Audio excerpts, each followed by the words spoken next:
suis pas un pilote très rapide, mais je pense avoir suffisamment d'endurance. Et j'ai une voiture très endurante pour résister à toutes les embûches que nous prépare ce 10e Safari.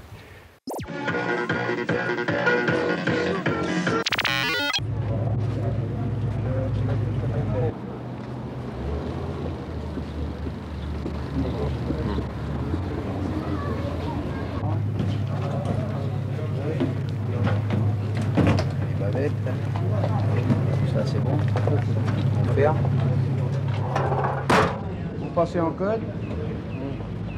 Et alors quand vous passez en code, les antibrouillards s'allument. Ah bah oui, mais ça va pas.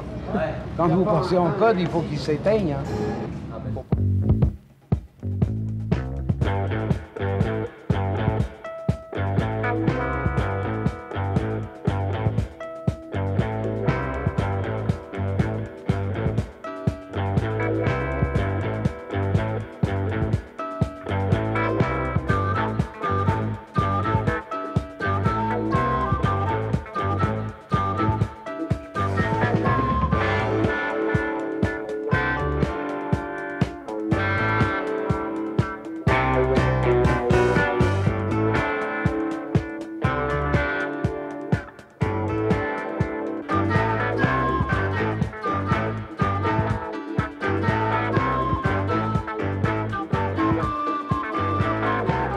Décidément, il y avait beaucoup de monde dans le col de Mouillerange aujourd'hui, puisque nous avions rencontré également Éric Desmond et Bernard Gahuzer. Bernard Gahuzer qui avait terminé deuxième l'an dernier du Safari. Alors comment se présente ce 10e Safari? Pour nous, personnellement, il se présente très bien, vu que je ne suis pas un pilote très rapide, mais je pense avoir suffisamment d'endurance. Et j'ai une voiture très endurante pour résister à toutes les embûches que nous prépare ce 10e Safari. Qu'est-ce que vous pensez de l'état des routes? Elles sont parfois mauvaises, pas mal de portions sont bonnes, et je souhaite avoir de la pluie surtout. Là, je m'adresse maintenant au coéquipier, j'espère qu'il a pris pas mal de notes. Oui, on a fait toutes les routes, enfin les routes supposées, puisqu'on n'a pas eu le parcours définitif, on n'aura que pratiquement au départ. On a pris pratiquement toutes les routes en notes, virage par virage. Pour la première place, qui voyez-vous? Difficile à dire. C'est difficile à dire. Beaucoup de monde Non, pas beaucoup de monde à l'arrivée. Personnellement, je vois pas beaucoup de monde à l'arrivée. Je vois entre 6 et 8 voitures à l'arrivée. Parmi ces 6 ou 8 voitures, combien de Calédoniens? Moi, j'espère. Je pense 2 étrangers et le reste sera des Calédoniens. L'an dernier, vous avez fini deuxième. Vous pensez gagner une place cette année? Ça serait très dur.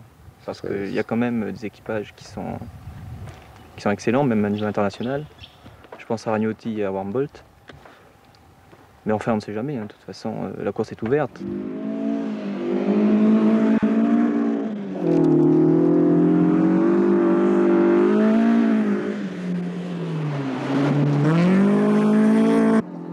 Right, on you go. I've got that.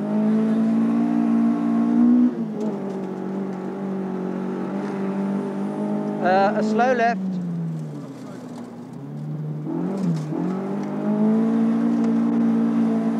And a medium right.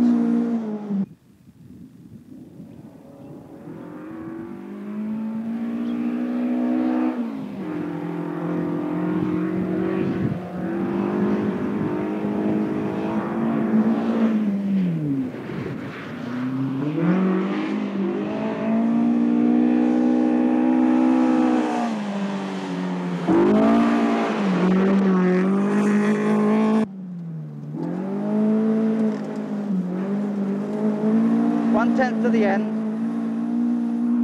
and a 180 handbrake at the top.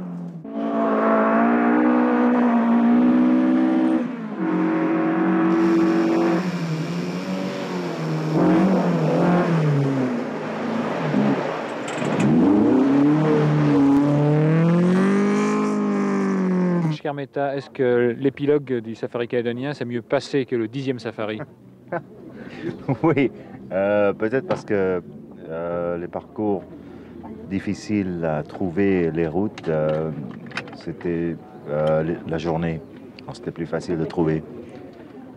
Mais autrement, c'était encore la même chose, des instructions de route pas du tout valables, des routes qui sont trop mauvaises pour aller, je pense. Et ça empêche le pilote privé de faire quelque chose. Est-ce que l'an prochain, on vous reverra dans le safari calédonien? Si c'est la même organisation, non. Autrement, oui. C'est bien passé, mais enfin les deux voitures à avoir parcouru le plus de kilomètres, les voitures de Béda, c'est la mienne. Alors, Oui, effectivement, il y a puisque quelque chose, et en Ragnotti plus, était hors course et Meta également. les pilotes, et c'est dur. Ça a été très dur dans la dernière spéciale. Pour moi, ça a été très dur. J'avais plus rien dans les bras.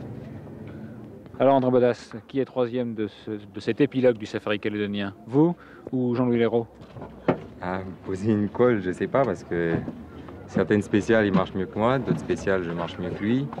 Et je crois que c'est le Sud qui va décider lequel des deux est devant. En résumé, donc, ce 10e safari calédonien et cet épilogue du safari calédonien, ça vous laissera quel souvenir? Un très bon souvenir parce que j'ai trouvé les routes formidables personnellement. Je trouve que le parcours était très bien. Peut-être un petit peu dur pour les voitures, mais dans l'ensemble, j'ai trouvé le parcours très bien et je souhaite que ce genre de parcours se maintienne avec peut-être des étapes un peu meilleures pour quand même essayer d'avoir des concurrents à l'arrivée.